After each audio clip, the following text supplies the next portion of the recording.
নমস্কার বন্ধুরা, রাখি হোমমেডে আপনাদের স্বাগতম।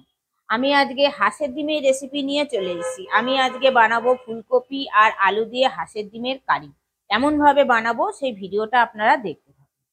ফুলকপি আর আলু দিয়ে হাঁসের ডিমের কারি বানানোর জন্য আমি এখানে ফুলকপিগুলো একটু বড় বড় সাইজ করে কেটে নিয়েছি, কেটে ধুয়ে পরিষ্কার করে নিয়েছি। দুটো আলু কেটে কেটে নিয়েছি মাঝারি সাইজের, দুটো টমেটো নিয়েছি, দুটো পেঁয়াজ নিয়েছি, চারটে হাঁসের ডিম নিয়েছি। ডিমটাকে ভালো করে ধুয়ে পরিষ্কার করে নিয়েছি। পরিমাণ মতন ধনেপাতা নিয়েছি, হাফ চামচ ধনে গুঁড়ো, হাফ চামচ জিরে গুঁড়ো, হাফ চামচ লাল লঙ্কার গুঁড়ো। ঝালটা আপনারা নিজেদের মতন দেবেন, যে যেরকম ঝাল খাবেন সেই অনুযায়ী দেবেন। হাফ চামচ কালারের জন্য নিয়েছি কাশ্মীরি লঙ্কা, একটা তেজপাতা নিয়েছি, গোটা গরম মশলা নিয়েছি, হাফ চামচ গোটা জিরে নিয়েছি, হাফ চামচ হলুদ নিয়েছি, পরিমাণ মতো নুন নিয়েছি। আর রান্নাটা আমি সর্ষের তেলে করবো। এবারে আমি ডিমগুলোকে সেদ্ধ করে নেবো। একটা সসপ্যান বসিয়ে দিয়েছি, সসপ্যানের মধ্যে পরিমাণ মতন জল দিলাম, এক চামচ নুন দিলাম, দিয়ে এবার আমি ডিমগুলোকে দিয়ে দিলাম। ডিমটা সেদ্ধ হয়ে গেছে, আমি নামিয়ে নিলাম। আমি একটা বাটির মধ্যে জল নিয়ে নিয়েছি, ঠান্ডা জল। এই ঠান্ডা জলের মধ্যে আমি ডিমগুলোকে দিয়ে দেবো, যাতে ডিমটাকে অতি সহজেই ছাড়ানো হয়ে যায়। এবারে মূল রান্নায় ফিরে এলাম। একটা কড়া বসিয়ে দিয়েছি, ফুলকপি আর আলুটাকে আমি ভেজে নেব। পরিমাণ মতো সর্ষের তেল দিলাম, তেলটা গরম হয়ে গেছে, আমি আলুগুলোকে দিয়ে দিলাম।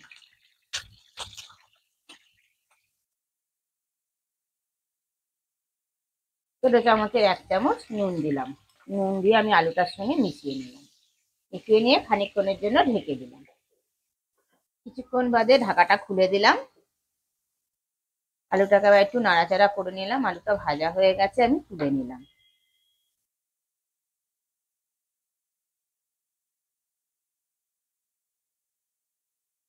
এবার ওই একই তেলের মধ্যে ফুলকপিটাও দিয়ে দিলাম। ফুলকপিটা ভাজার জন্য ছোট চামচের এক চামচ নুন দিলাম, আর হাফ চামচ হলুদ দিলাম। হলুদ আর নুনটা আমি ফুলকপিটার সঙ্গে ভালোভাবে মিশিয়ে নিলাম। মিশিয়ে নিয়ে কিছুক্ষণের জন্য আবার ঢেকে দিলাম।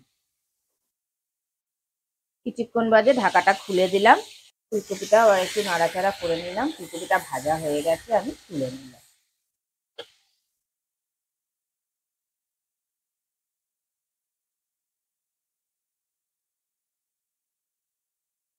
আবারও ওই একই তেলের মধ্যে এবার ডিমগুলোকেও দিয়ে দিলাম। ডিমগুলোকে ছাড়িয়ে নিয়েছিলাম, তাই ডিমগুলোকে সব দিয়ে দিলাম। ডিমটা ভাজার জন্য আমি এক চামচ নুন দিলাম, আর হাফ চামচ হলুদ দিলাম। দিয়ে ডিমের সঙ্গে মিশিয়ে নিলাম।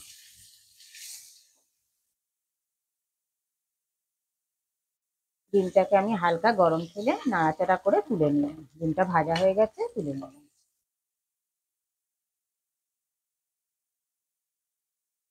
আর ওই একই তেলের মধ্যে ফোড়নে দিলাম গোটা গরম মশলা, একটা তেজপাতা, আর হাফ চামচ গোটা জিরে। এবার আমি ফোড়নটাকে ভেজে নেব, যতক্ষণ না ফোড়ন থেকে সুন্দর একটা গন্ধ বেরোয়। ফোড়নটাকে ভেজে নিলাম, ফোড়ন থেকে একটা সুন্দর গন্ধ বেরিয়েছে। এবার আমি একটা পেঁয়াজ কুচিয়ে রেখে দিয়েছিলাম, সেই পেঁয়াজটা দিয়ে দিলাম। পেঁয়াজটা ভাজা হতে তা রান্নায় দেওয়ার জন্য আমি একটু মশলা বানিয়ে নেব। একটা গ্রাইন্ডিং জার নিয়ে নিয়েছি, গ্রাইন্ডিং জারের মধ্যে আমি চারটে কাঁচা লঙ্কা দিলাম, একটা পেঁয়াজ দিলাম, কয়েক টুকরো আদা আর কিছুটা পরিমাণ রসুন দিলাম। দিয়ে আমি একটা মিহি পেস্ট বানিয়ে নেবো। কিছুটা পরিমাণ জল দিলাম। পেঁয়াজটাকে ভেজে নিলাম, পেঁয়াজের কালারটা চেঞ্জ হয়ে গেছে। এবার আমি যে মশলাটা পেস্ট করে রেখে দিয়েছিলাম, পেঁয়াজ, আদা, রসুন আর কাঁচা লঙ্কা, সেই মশলাটা আমি দিয়ে দিলাম। মশলাটা দিয়ে পেঁয়াজের সঙ্গে ভালোভাবে মিশিয়ে নিলাম। পেঁয়াজের সঙ্গে মিশিয়ে নিয়ে এবার আমি দুটো টমেটো কেটে রেখে দিয়েছিলাম, টমেটোটাও দিয়ে দিলাম।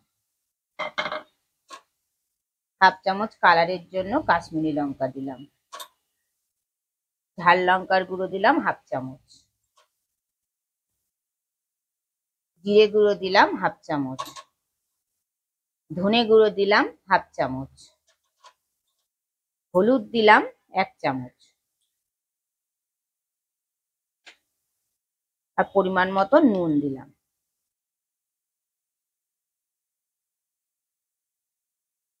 এবার সমস্ত কিছু একসঙ্গে ভালোভাবে কষে নেবো। অল্প পরিমাণ মশলার বাটিটা ধুয়ে জল দিলাম। সব মশলা টমেটো একসঙ্গে ভালোভাবে আমি কষে নেবো 3 থেকে 4 মিনিট। আমি যতক্ষণে মশলাটা কষছি ততক্ষণে আপনারা বলে ফেলুন কে কোথা দিয়ে আমার ভিডিওটা দেখছেন, তবেই তো আপনাদের আমি ধন্যবাদ জানাতে পারবো। কিছুক্ষণের জন্য আমি ঢেকে দিলাম। এবার যে আমি পরিমাণ মতো ধনেপাতাটা নিয়েছিলাম, এই ধনেপাতাটাও আমি পেস্ট করে নেব। কিছুক্ষণ বাদে আবার ঢাকাটা খুলে দিলাম, দিয়ে আবারও একটু নাড়াচাড়া করে দিলাম। করে দিয়ে যে আমি আলুগুলো ভেজে রেখে দিয়েছিলাম, এবার এই আলুগুলোকে দিয়ে দিলাম। আলুগুলো দিয়েও মশলাটার সঙ্গে ভালোভাবে মিশিয়ে নিলাম। মিশিয়ে নিয়ে আবারও কিছুক্ষণের জন্য ঢেকে দিলাম। কিছুক্ষণ বাদে ঢাকাটা খুলে দিলাম। বন্ধুরা, মশলা থেকে তেল ছেড়ে দিয়েছে, মশলাটা ভালোভাবে কষা হয়ে গেছে।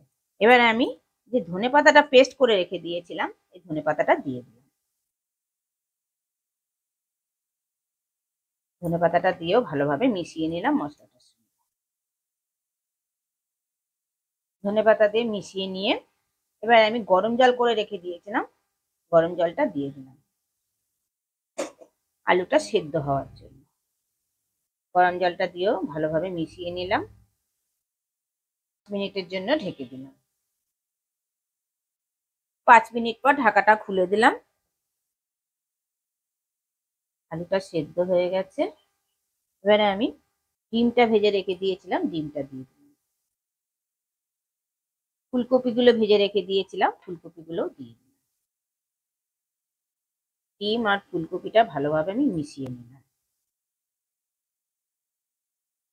রান্নাটা ব্যালেন্সে রাখার জন্য আমি 1 চামচ চিনি দিলাম।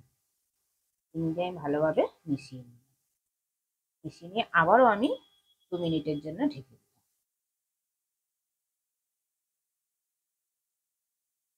2 মিনিট পর ঢাকাটা খুলে দিলাম। আবার একটু নাড়াচাড়া করে নিলাম। ফুলকপি আর আলু দিয়ে হাঁসের ডিমের কারিটা আমার অলমোস্ট কমপ্লিট। গ্যাসটা অফ করে দিলাম। আরো 2 থেকে 3 মিনিট আমি স্ট্যান্ডিং টাইমে রেখে দিলাম। 2 থেকে 3 মিনিট স্ট্যান্ডিং টাইমে রাখার পর ফিরে এলাম। ফুলকপি আর আলু দিয়ে হাঁসের ডিমের কারিটা আমার পরিবেশনের জন্য অলমোস্ট কমপ্লিট। দেখুন বন্ধুরা, দেখতে কতটা লোভনীয় হয়েছে, তাহলে খেতে কতটা সুস্বাদু হবে। রুটি, লুচি, পরোটা, গরম ভাতের সঙ্গে খেতেও অসাধারণ লাগবে। আপনারা ঘরে অবশ্যই ট্রাই করবেন, ট্রাই করে আমাকে কমেন্টে জানাবেন কেমন খেলেন। ভিডিওটা ভালো লেগে থাকলে কমেন্টে অবশ্যই জানাবেন, লাইক আর শেয়ার করে দেবেন। আর আমার চ্যানেলের কেউ যদি নতুন বন্ধু হয়ে থাকেন, চ্যানেলটিকে সাবস্ক্রাইব করে দেওয়ার অনুরোধ রইল। পাশে বেল আইকনটা প্রেস করে দেবেন নতুন নতুন ভিডিও দেখার জন্য।